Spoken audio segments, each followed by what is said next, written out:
Construction, or in this case, deconstruction, is well underway on the west side of Ahearn Field House. Channel 8 reporter Cole Dutchendorf has more.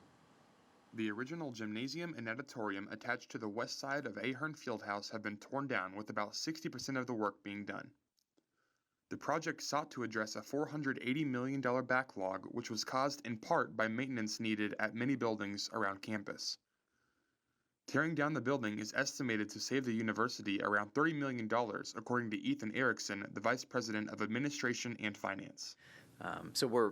It'll actually help the institution overall. We'll have less utility costs, maintenance costs, just upkeep costs overall, which then should help us save some funds in the long term once we have those buildings down. One thing Erickson and others involved in the decision-making process wanted to make clear was that Ahearn Field House itself was not being altered.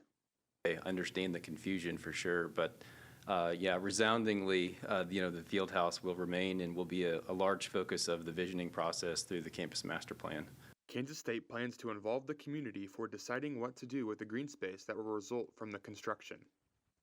Also, we had land and lecture series were in there. I saw President Nixon in Ahearn. Also, Billy Graham was in Ahearn.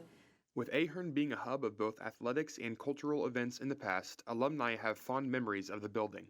And so that's an effort to look at and get feedback and input from our stakeholders, our community, our alumni, our students, our faculty and staff. What should our physical campus look like in the future? In Manhattan, Cole Dutchendorf, Channel 8 News. After construction is finished on the west face, it will be the first time since the 50s that Ahearn will stand alone on a prominent corner of campus.